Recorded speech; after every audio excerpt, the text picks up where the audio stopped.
that the coronavirus doesn't touch. All seen Black Lives Matter demonstrations.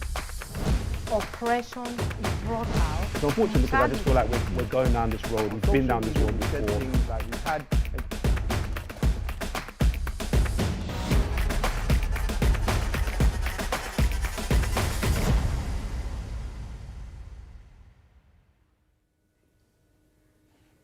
Hello and welcome to Your Voice. My name is Gabriel Rinu. Following the recent tragic death of 17-year-old Jimmy Weston, a former academy player of Manchester City, tonight's show will explore the pressures of the professional game. In part one, we discuss the path to becoming a professional footballer, its dangers and the responsibilities being a pro. We'll also be discussing what can be done to make football better for the players on and off the pitch. With me in the studio for this part, I'm pleased to welcome Colchester United footballer Al-Amin Kazim and Reading FC footballer Jayden Onen. A real pleasure to have you both join us. Coming to you first, Al-Amin, when did you realise football was for you? Well, personally for me, I didn't really think, oh wow, like football's amazing, I want to really get into the sport. When I was younger, believe it or not, I used to hate football. Like, I used to despise it because I was so bad and everyone else was just so much better. Like in primary school, they'd be like, oh, pick your teams, like, and I'll just always be the last person because I was just that bad. But then when I went into secondary school and, you know, everyone's crowded in the cages, in the playground and stuff, everyone just kicks ball. And I just really started to get into it because all my friends would play football. I don't want to be like the single one out not playing. So I'd always just play with them, kick about with them. And then as like the times went on, I just realized I was actually very good at it. So I was like, okay, maybe I'd, you know, get into it, something. So I started playing for my school team, started playing for my local club. And then I'd say really about 14, 15, that's when I really thought, okay, football might actually be for me. Right. Jayden, so when did you realise that football is for me, or have you always been in love with football? Yeah, I think I'm probably the opposite to him. Okay. I've loved the game from quite young. Sure. My dad introduced it to me probably when I was maybe 4 or 5.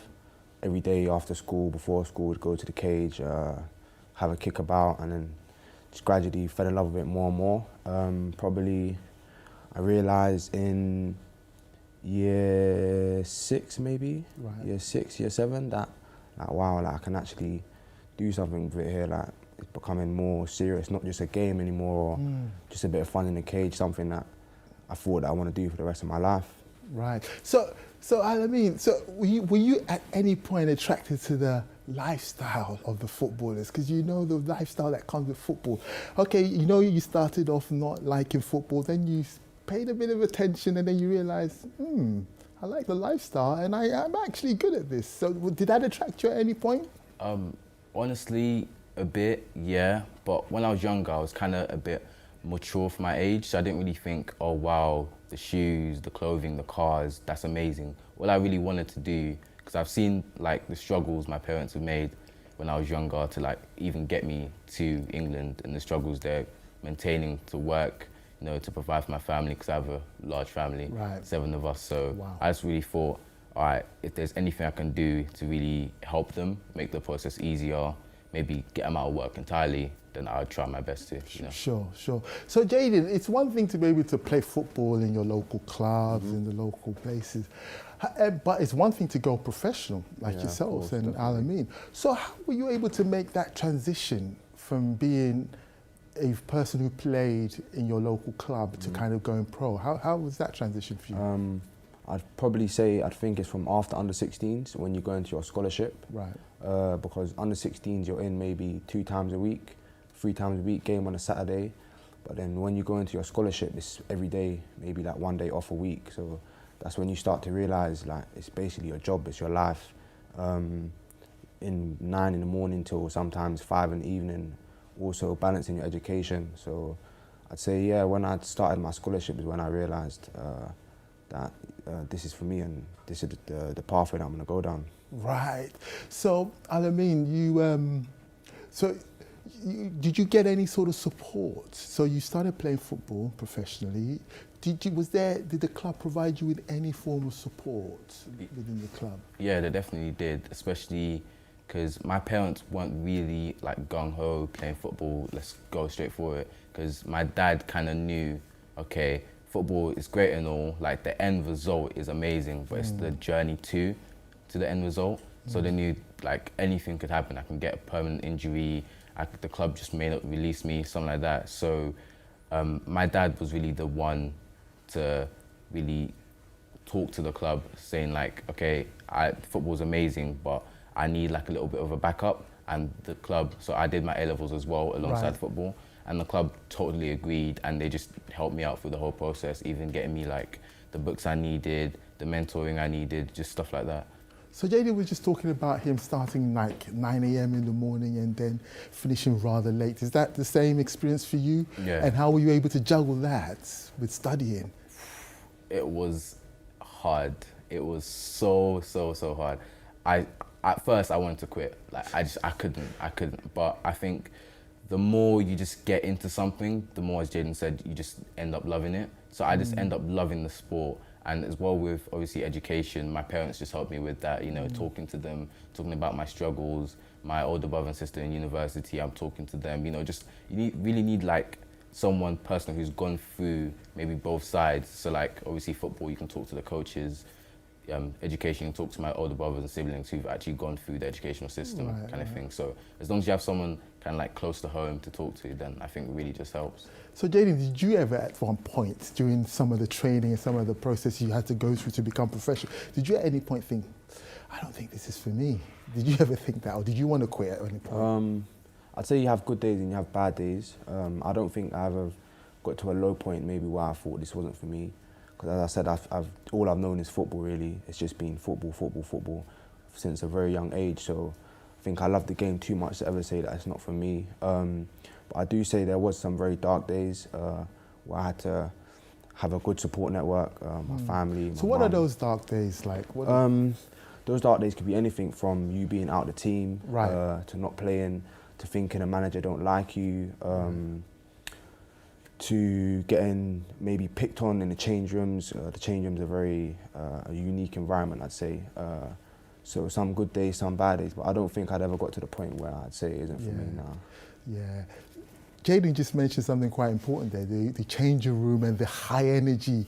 You know, is football a very high machismo, very masculine sport where you have to be kind of, you know, you have to be very strong, you have to be very, like an alpha male. Do you find that a lot? Yeah, as much as it is like physically, I think it's really important mentally, because you could have one of the best training sessions of your life and then the next game could be the worst player on the pitch kind of thing. So I think it's just more about, yes, everyone makes fun of each other, you know, that kind of thing. We're young lads, like it's gonna happen. But I think it's the mental toughness, just get through that and know what your goal is. Like, yeah, I'm a scholar, but I wanna make it pro. I wanna get into that first team. So make your kind of goals set and clear. And if you work hard and try your best, obviously no one's gonna complain. But obviously there are those obviously like who don't really try, like to muck around a bit too much. But that's where everyone's like together. So obviously we pull those people up, you know, help each other out. But obviously pranks can be played and stuff like that. So how Jayden, how can you tell the difference between, you know, your teammate or your opponents making, you know, just friendly banter to kind of serious, you know, issues on the pitch? Yeah. Is there any way? How can you tell the difference between the two?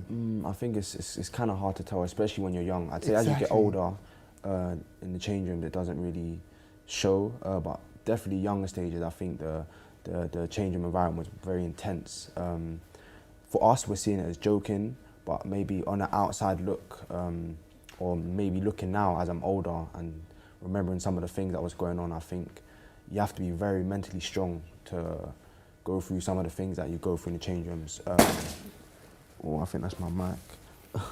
especially if like,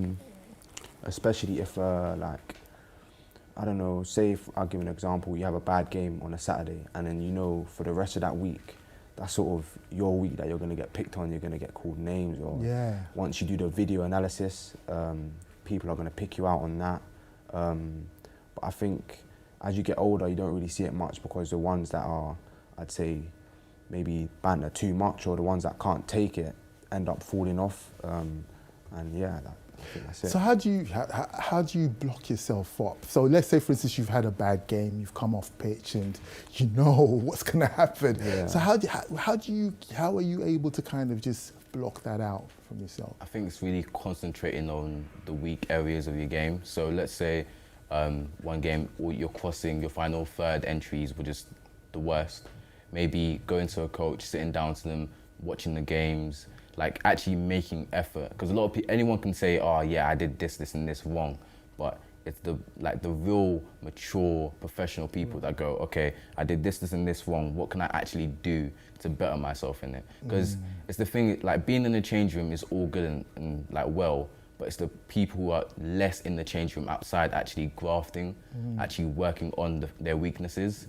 Those are the ones that actually make it. Whereas those who always in the change room, always missing out, skipping out on gym, skipping out on like training, late to matches kind of thing, those are the people who, as you said, just end up falling off. Right, thank you so much, Alamin. Thank you also, Jaden. So we're going to take a break. When we come back, please join us again for part 2 and as we continue the conversation. Thank you.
With me, on Your Voice with me, Gabriel Renu. On this part, we're going to be focusing on the life of the professional footballers, the highs and the lows, the hopes and the fears, and the risks and the reward. Earlier today, I spoke to football intermediary Jide Michael Olugbodi. Here's what he had to say. Hi, Jide. You're a football agent. So what happens when your footballer or the person you represent gets signed to a club? What sort of support structure is in place for them? And what role do you play within that? And the other question I wanted to ask you is that, are you happy with the clubs, what they have in place with the clubs? What is the support that the clubs have in place for them? It's a pertinent question. I think it's very important in today's, in the age we are today. Once a footballer signs for a football club, especially the young players, life has changed. Everything has changed. So agents are no longer just what they used to be. Well, FIFA changed the name to intermediaries, and we're more like counselors now. We're more like friends.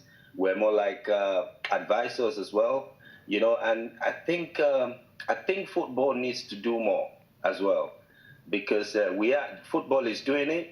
You give a lot of credit to most professional football clubs. I can say that in England, there's a lot of safeguarding. There's a lot of welfare support in the clubs as well.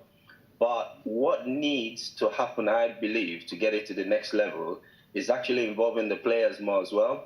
And creating open forums, because I was once in the dressing room as well. Creating open forums where players can actually come out and really say exactly how they feel, you know, when they feel, and what can be done to help them. Because a lot of players, I say, especially the young ones today, the expectations are so high. They've got peer pressure, they've got family who think they're going to be they're going to be millionaires, superstars.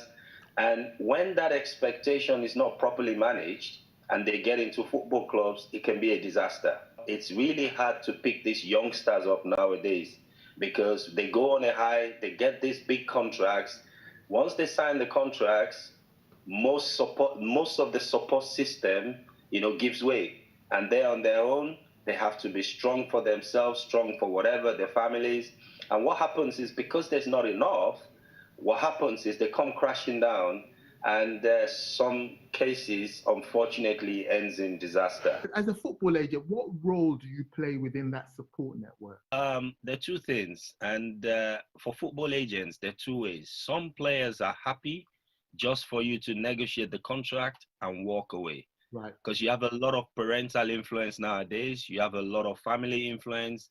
So the family, the parents, they want to manage the player. So the agent signs the contracts and walks away.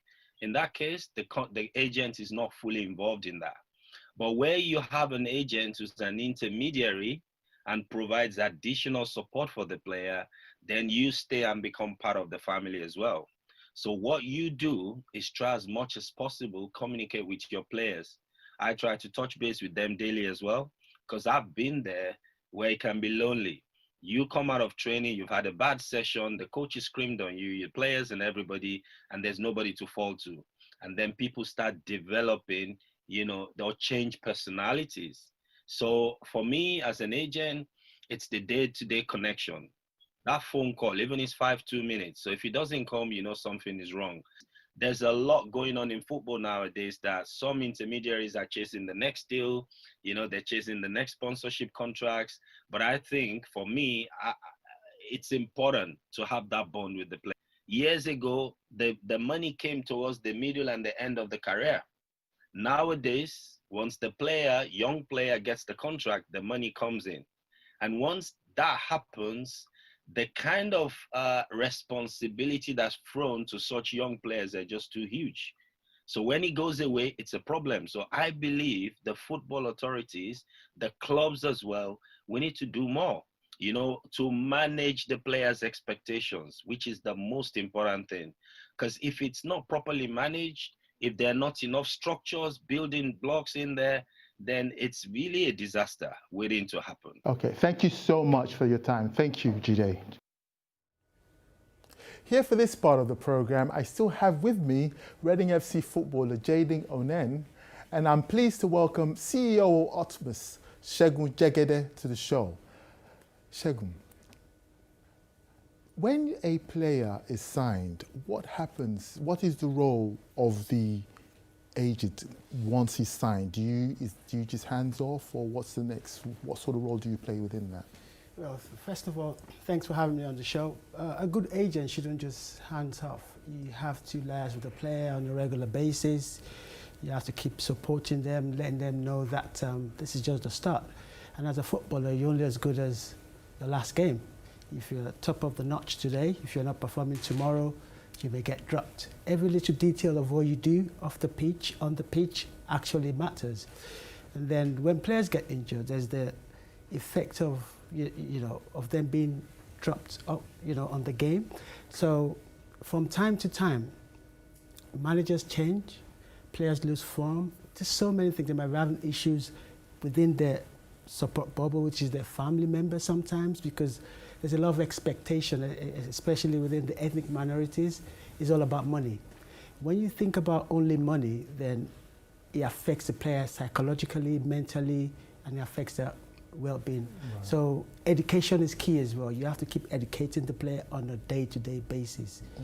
Hang out with people that will sort of benefit you on the pitch, off the pitch, and so on and so forth. Yeah. So Jaden, we just heard it from G-Days VT about how more and more players are involving their family as part of their agents and their circle. How much is your family involved in your sort of career? And what role is your agent playing in your career? I think in me it's a unique case because my agent is actually my family.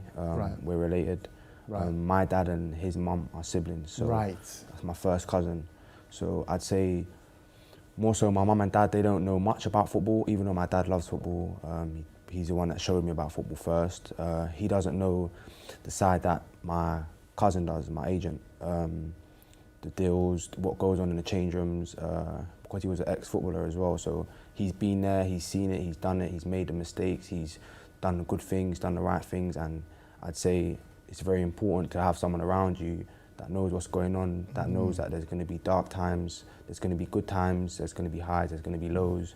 And as he said, that phone call, even if it's 2 minutes a day, I think is so beneficial, especially for the player, just to know that you've got someone there to speak to, someone to tell if you've had a good session, or I don't know, you could be on a high, you could be buzzing, just someone to just lay it off to you and speak to you that can be there for you. So do you feel like you've made a lot of sacrifices as a footballer, because there's a lot that goes into your training?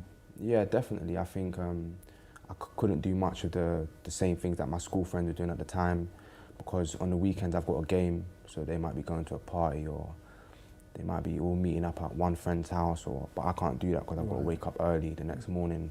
Or after school, you know, you hang out at the bus stop, or go to the mall, or just somewhere together. I couldn't do that because I've got to head down to training. So I think you do have to make a lot of sacrifices, but I think if you work hard and make the right sacrifices, it does pay off at the end. So Segun, what sort of stuff does an agent look for when you're trying to pick a player? The first thing is, the most important thing is attitude. You can be the best player on earth if you've got the wrong mentality and the wrong attitude. That leads you down the drain. The attitude is very, very spot on. Everything can come. And how do you pick that up on the pitch when they're playing? How do you identify it's not that? only on the pitch. You know, off the pitch as well, the way they relate to their coaches, to their peers, to their parents. Because you have kids these days from when they're 15, 16. When you turn 16, that's when you get your scholar. And then by the time you're 17, 18, you know you're going to be a pro. Sometimes a lot of people, a lot of these young footballers are sold dreams that they're going to be multi-millionaires. Even if that is the case, you have to keep your feet on the ground. But when you start feeling too big, you have this ego around you, you lose focus. When you lose focus, you get thrown down the pecking order. When you get thrown down the pecking order, things begin to go really, really sour. When things begin to go sour, everything just crashes. Which is why a lot of young footballers actually stop playing professional football before they're 21. Right. So education is key. Education, education, education. Education doesn't necessarily mean going to school and learning a whole lot of things. By talking to people, talking to professional footballers. And nowadays you see that there are not so many role models. You have kids coming to football, they believe they're the best already. There's nobody there that they can actually look up to and say, now Maradona just died not too long ago. Back in the day, you have people like Maradona that kids used to look up to. But right now, there are fewer things that people look up to on the pitch of football. Thank you so much, Segun, and thank you, Jaden. So, before we end this part of the show, I caught up with CEO of Psychology, Dee Okogie. Here's what he had to say. So Dee, how did your life change when you started playing professional football at the tender age of 17? At the time, I was studying A levels. I was doing accounting, business studies, and computing, and because of the workload and demands of professional football at the time, and it's a once in a lifetime opportunity. It meant that I had to put a hold on studying to pursue football. So and also you start getting paid to play football. I wasn't working at the time, and just your whole mindset has to change. So apart from giving up your studies, were there any other sacrifices you made? On a personal level, yes, there are, some places and some friends that I had to stop going and stop, speaking to. You have to try and surround yourself with positive people. It's a lonely world, playing professional football. So what was it like to participate in that in that competition on Sky? It was all kinds of emotions, really. So it was something I've always wanted to do. So I obviously, enjoyed it very much. Also, there's a lot of pressure to perform at that kind of level consistently. And especially in the beginning stage, we had to do 6 different tests that require a lot of, technical and ball skills, and there's not a lot of margin for error. So any mistake, and you would be out the competition. So it was a very pressured environment. Well, thank you, Dee, for joining. It's been a great talking to you.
Hello and welcome back to Your Voice. In part 3, we look at what happens when a professional career comes to an end, whether from injury, expiry of contracts, or age-related retirement. Here to discuss this with me, I'm pleased to welcome to the program former footballer Anthony Edgar. And it's a warm welcome back to Al-Amin Kazim. Earlier today, I had the pleasure of speaking to former Arsenal player Christopher Chempong.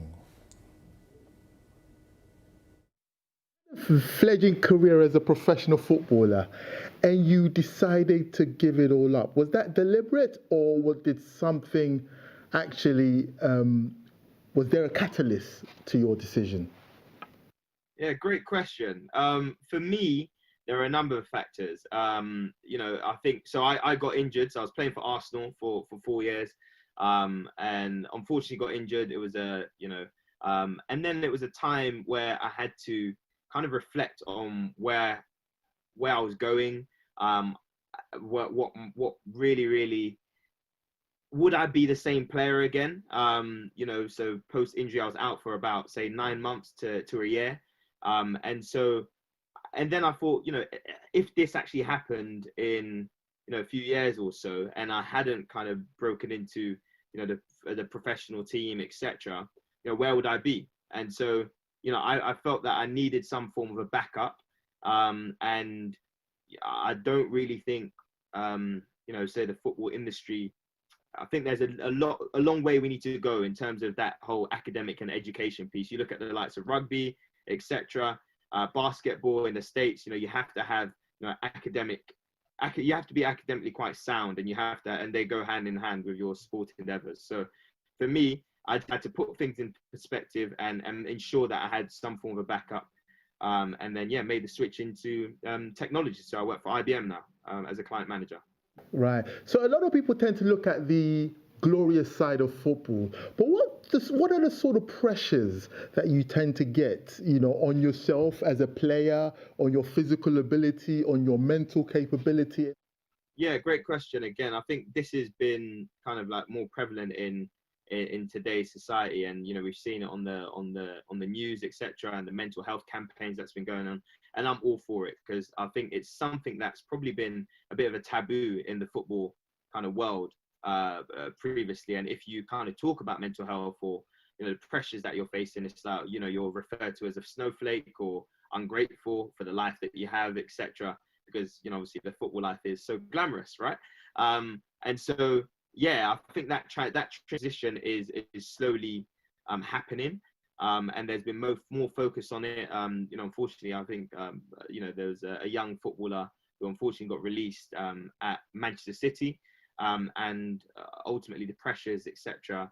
You know, he ended up taking his own life, which, you know, I think there needs to be more kind of work in that space to ensure that younger footballers, in particular, deal with the pressures, deal with kind of knockbacks, etc., in the right way. But unfortunately, I think the pressures are going to continue to increase just because of how the football industry works. But I think there needs to be more education around how to manage that, especially for our younger players who may not experience, who may not be accustomed to such pressures. Well, thank you so much. It's been a great pleasure talking to you, Christopher. Thank you. Hi there, Anthony. So we've just heard from Christopher there, and he was just talking about the injury and stuff.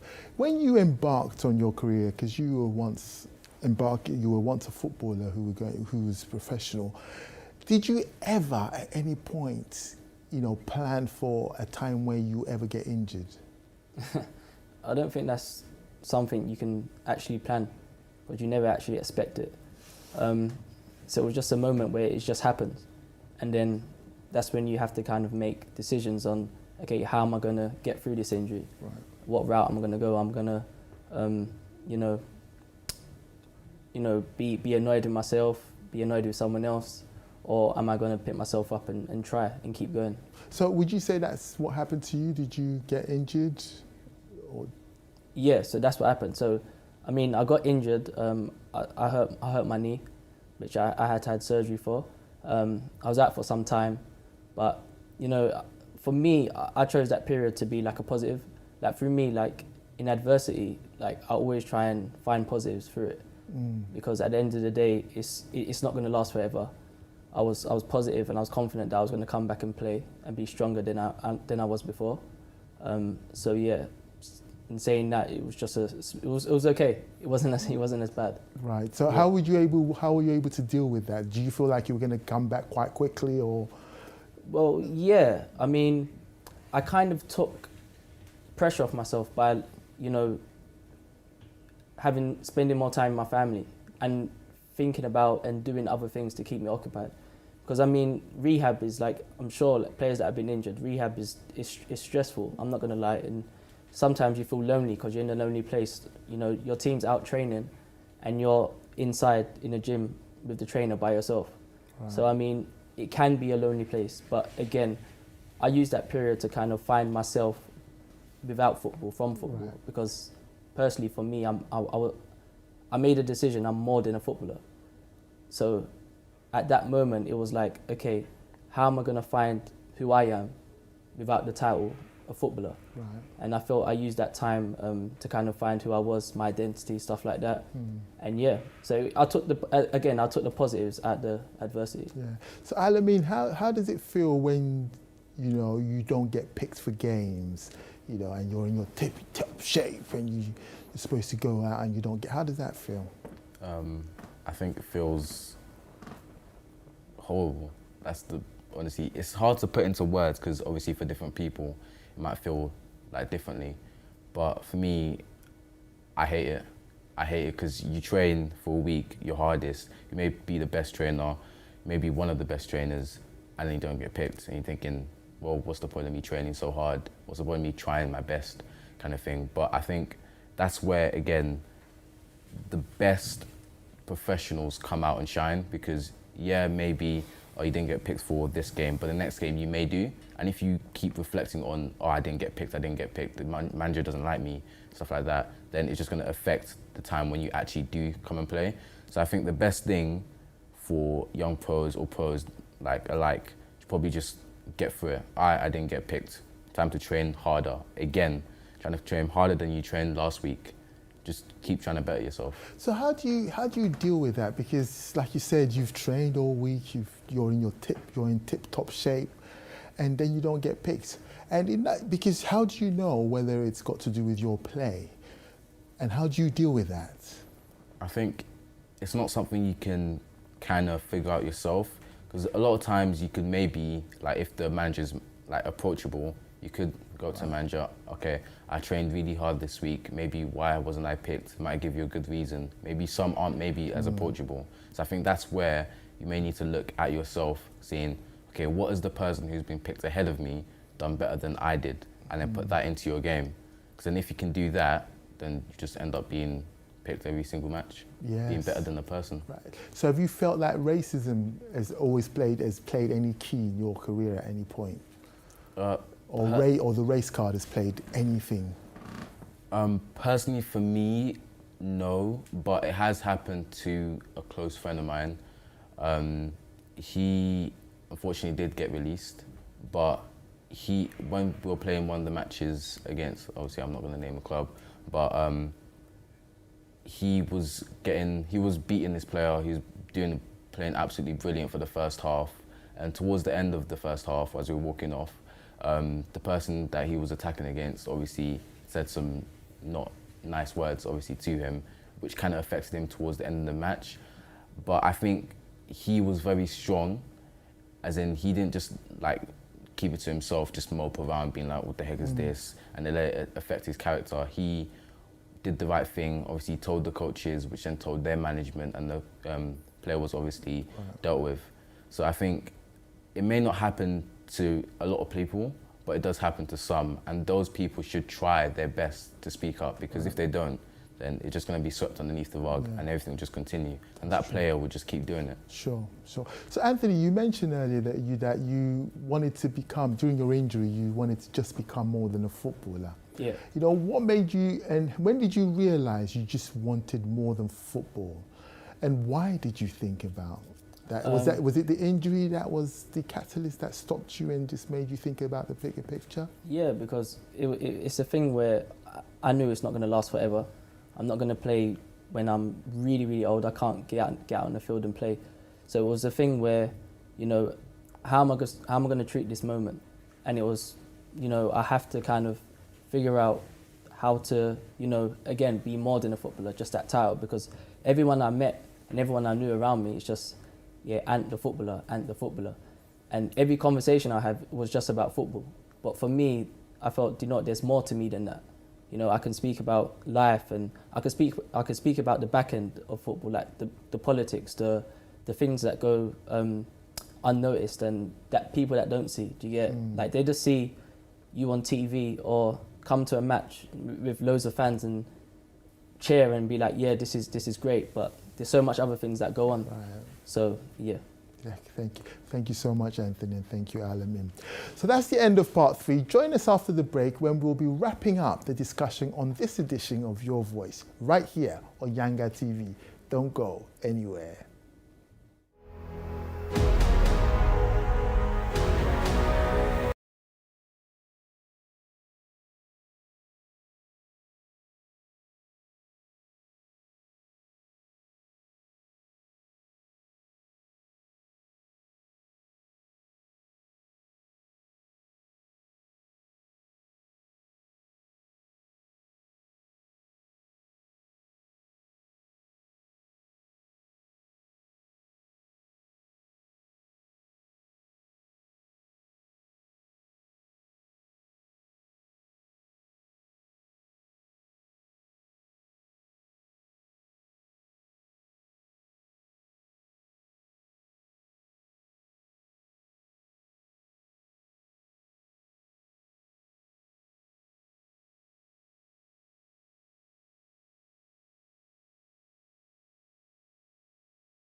Hello and welcome back to Your Voice. In this final part of today's show, we're going to be looking at what more can be done to support the transition to a life after football.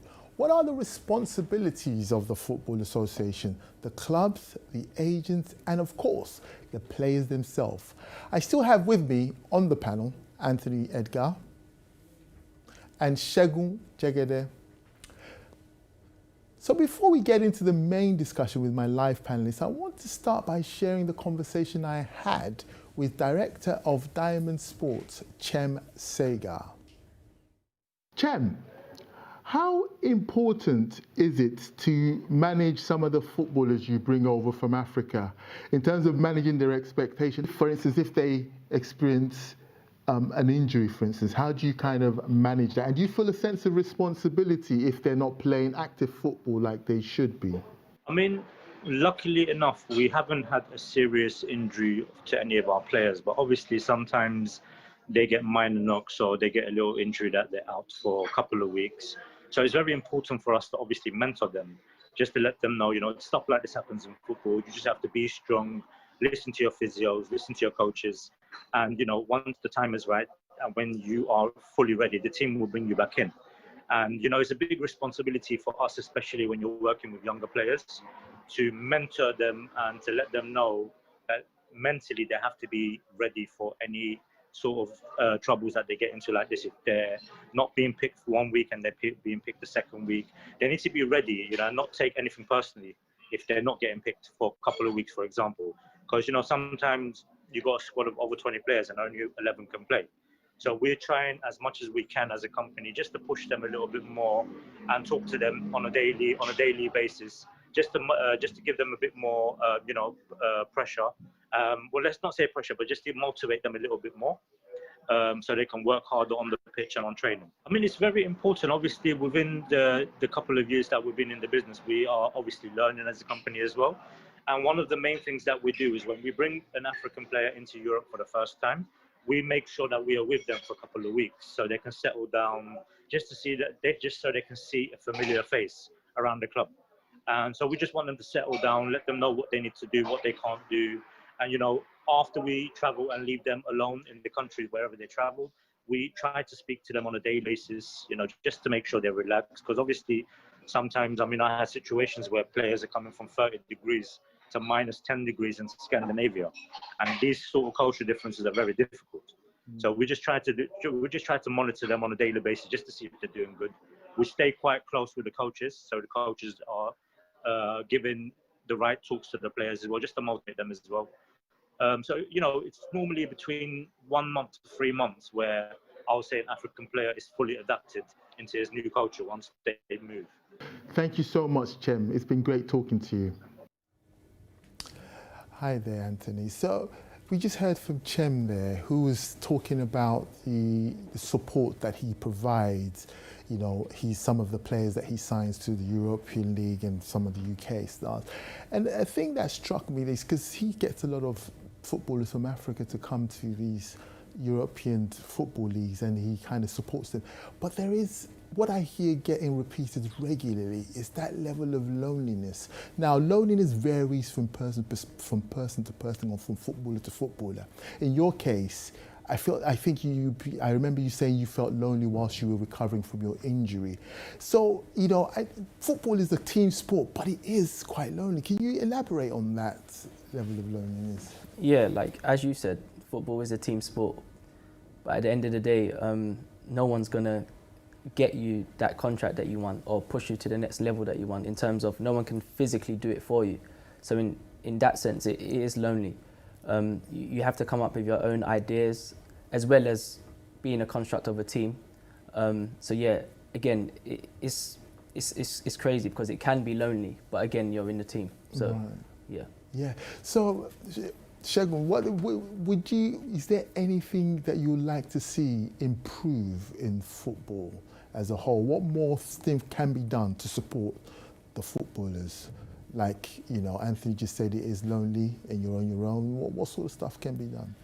I feel then a lot of things needs to be done more from the football community, from the industry, from, you know, agents to mentors to the immediate families of the footballers, to the football clubs, and the PFAs there, the Professional Footballers Association, and they're trying to do a whole lot of work. But I think there's more they can do, because there's still some players that don't even understand what the role of the Professional Footballers Association is.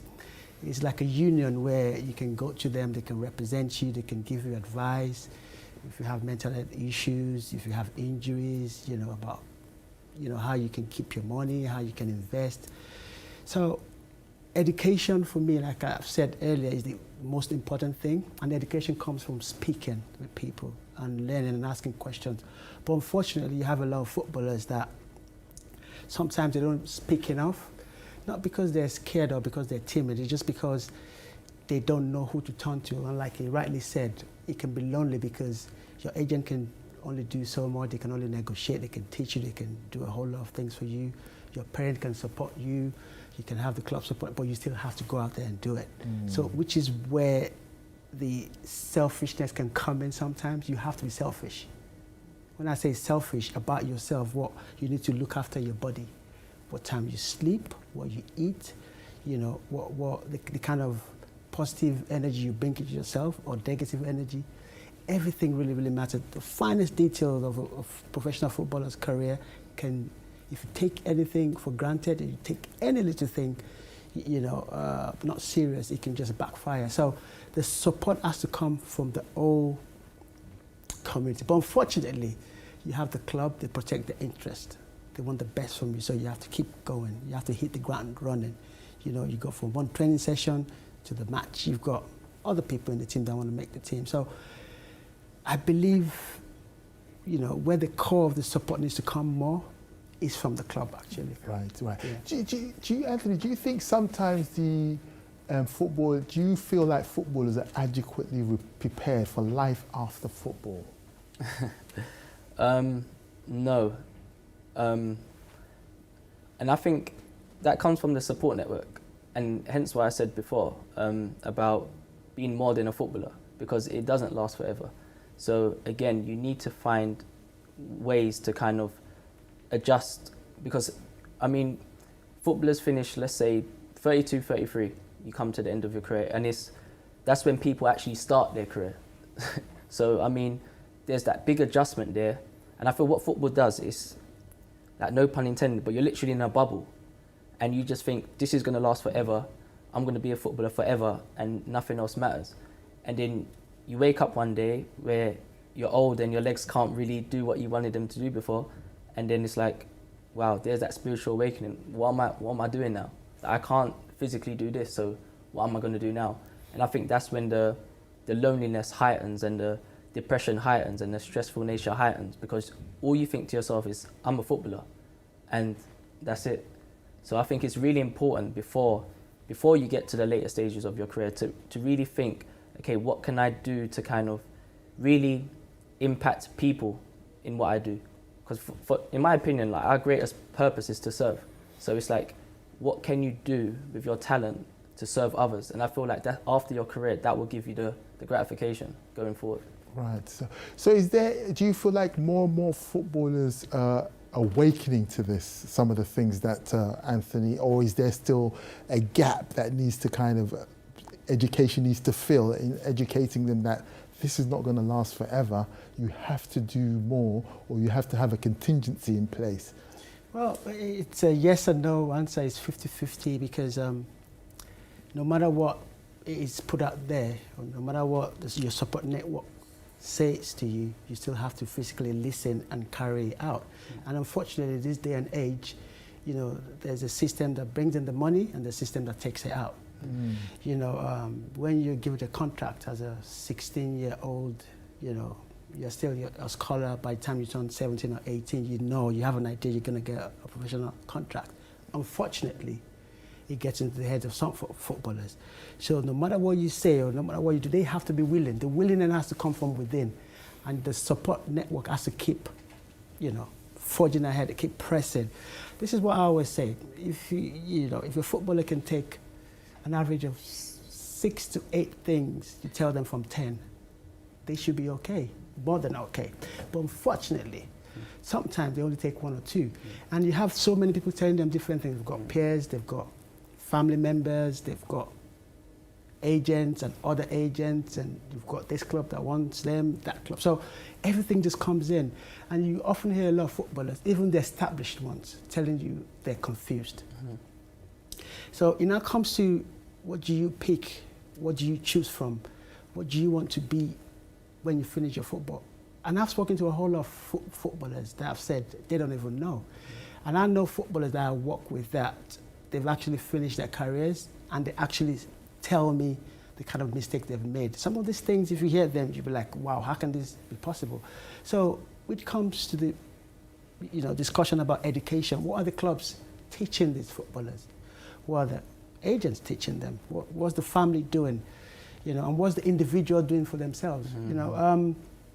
I had an interesting conversation with a young footballer for a top football club, a Category 1 club in the UK. And I was just by the pitch, I went to watch my client, and he wasn't playing. So I asked him, why are you not playing? He said he was injured. I said, okay, you were injured. And I told him what I noticed the previous match that I came to watch, how he portrayed himself when he was being removed from the pitch. And one of the staff was giving him his jacket, and he wasn't having it. So from outside, you can tell. And I had somebody that was working with me for the first time. And I said, what do you think about that footballer? And he told me he's got a bad attitude. He thinks he knows everything, you know. And this young man actually confirmed to me that his attitude used to be appalling, that he's actually working on it. So I said, there you go. You know what the situation is. 50% of the situation is going to be resolved. But don't let this thing happen, take away your glory from. Don't let it take away your sweat. You've been at this club for over 10 years. Unfortunately, he got released from the club. But fortunately for him, another club picked him up. So he has a second chance, which most footballers don't, and most human beings don't. So he's where he is right now, he's doing well. But it brings us back to education and how we talk. In football, there's the business side of football. There's the entertainment side of football. There's the psychological side of football. There's the mental well-being side of football. So there's so many things that this footballer need to juggle. And when you think they've, you know, from an early age, they're having to deal with all this, and they can just break down. Thank you so much, Segun, and thank you, Anthony. That's all we have time for on this edition of Your Voice. There's just enough time to thank to my studio guests, Anthony Edgar and Segun Jegede, and of course to my earlier guests, Al Amin Kazim and Jaden Onen. Thank you for watching. I'm Gabriel Renu. Please join us again next time here on Your Voice.